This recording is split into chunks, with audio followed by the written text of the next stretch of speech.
wabarakatuh. Perkenalkan, kami dari kelompok 1 yang akan membawakan materi yaitu pengaruh Islam dan kerajaan dagang pada tahun 1000 sampai 1500 Masehi. Perkenalkan, nama saya Rin Sudiarsi dengan NPM 232171159 dan ada rekan sebelah kanan saya. Perkenalkan, nama saya Yosua Eka Putra Hamonangan dengan NPM 232171125. Perkenalkan, nama saya Naila Maharani dengan NPM 232171144. Saya Widianti dengan NPM 232171147. Nama saya Adisti Natasya dengan nomor NPM 232171158. Baik, selanjutnya di sini kami semua akan memaparkan materi yang telah kami diskusikan. Sebelum lanjut ke materi, di sini saya akan menjelaskan latar belakang yang mana adalah alasan apa sih yang membuat kita mengangkat judul ini, yaitu pengaruh Islam dan kerajaan dagang tahun 1000 sampai 1500 tahun Masehi. Islam dan kerajaan dagang itu memiliki pengaruh yang begitu kuat dan signifikan di Asia Tenggara, yang mana hal ini disebabkan karena cara Islam memasuki wilayah Asia Tenggara itu sangat berbeda dengan wilayah lainnya, yang mana wilayah lainnya itu disebarluaskan melalui penaklukan Arab dan Turki. Dan tidak hanya itu, salah satu faktor penyebaran Islam di wilayah Asia Tenggara adalah melalui jalur perdagangan dan diikuti jalur perlayaran. Contoh saja, pedagang Muslim memasuki wilayah Asia Tenggara pada abad ke-12 Masehi, dan Samudra Pasai adalah salah satu kerajaan Islam yang berada di wilayah Asia Tenggara. Lalu ada dinamika perkembangan Islam di wilayah Asia Tenggara, yang mana telah terjadi selama beberapa abad. Contoh saja, Indonesia, Brunei Darussalam, Malaysia menjadi negara yang mayoritas Muslim terbanyak di wilayah Asia Tenggara. Secara keseluruhan, sejarah Islam di Asia Tenggara mencerminkan perjuangan serta asimilasi dengan budaya lokal dalam proses penyebaran agama dan pengaruhnya dalam kehidupan masyarakat setempat. Baik, akan dilanjut dengan materi yang pertama. Baik, selanjutnya ada penyebaran Islam di Asia Tenggara dan dampaknya. Menurut beberapa ahli sejarah, ada beberapa teori tentang masuknya Islam ke kawasan Asia Tenggara, seperti teori Gujarat, teori Bengal, teori Persia, dan teori Arab. Yang pertama, saya akan menjelaskan tentang teori Gujarat. Teori ini menjelaskan bahwa Islam kemungkinan besar ada pada abad ke-13. Hal ini dikemukakan pertama kali oleh Prince Nepal berdasarkan perjalanan Sulaiman, Marco Polo, dan Ibnu Battuta. Disusul dengan dukungan Snow Roy karena alasan utama kurangnya fakta untuk menjelaskan peran bangsa Arab dalam penyebaran Islam di Nusantara. Teori Gujarat ini berdasarkan pendapatnya pada mazhab dan teori lisan. Mazhab pemikiran kedua umat Islam ini adalah mazhab Syafi'i. Dan yang kedua ada teori Bengal. Menurut teori ini, Islam berasal dari wilayah Bengala Nusantara. Teori ini dikemukakan oleh Fatimah. Teori Fatimiyah Bengal juga didasarkan pada teori batu nisan.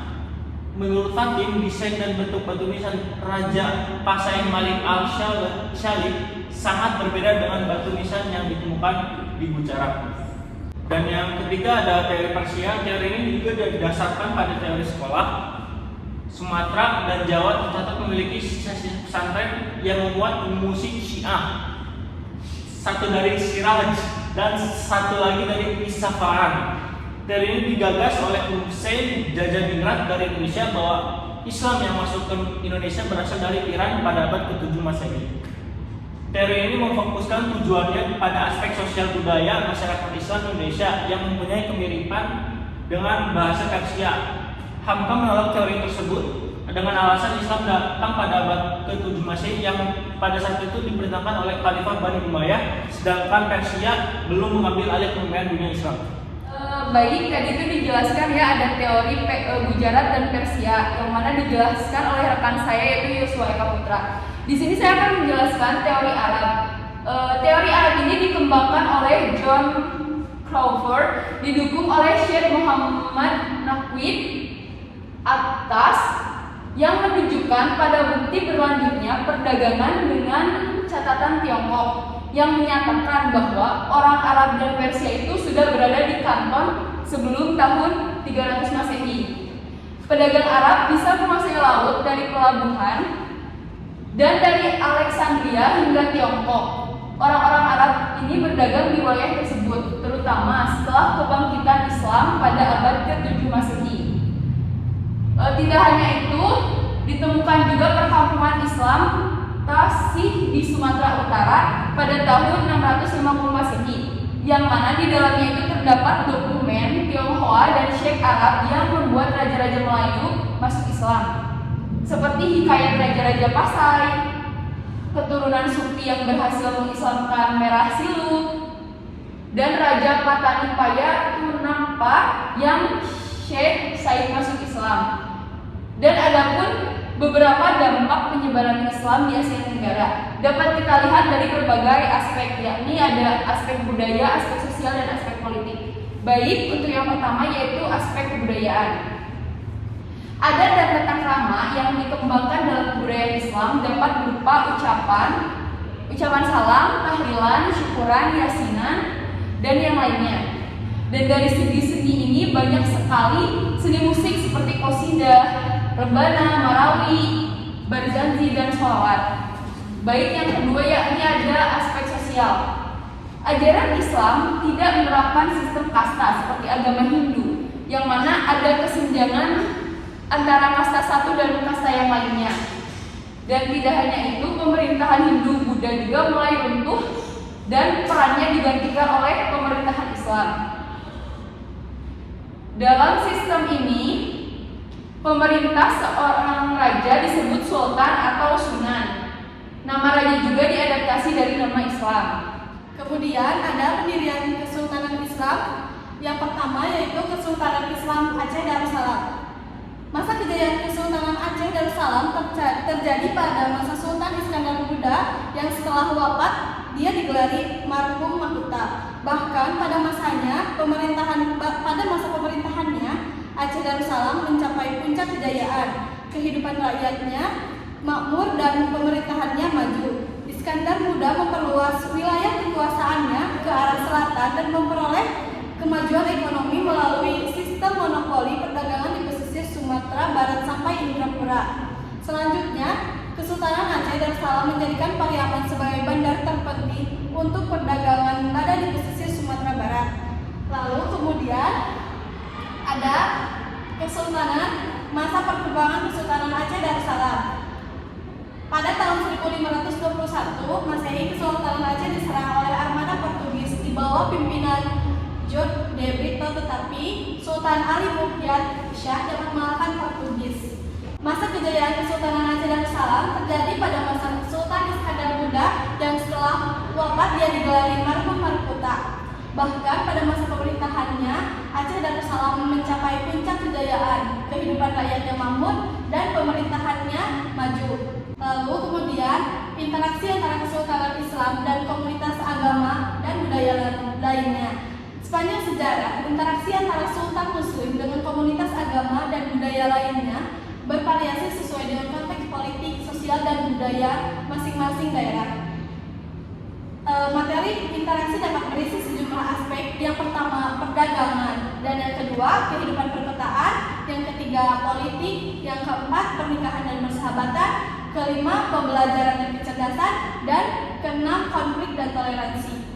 Baik, selanjutnya ada Kesultanan Malaka. Kesultanan Malaka merupakan kesultanan Islam yang kedua di Asia Tenggara, yang mana kesultanan ini berdiri pada awal abad ke-15 Masehi.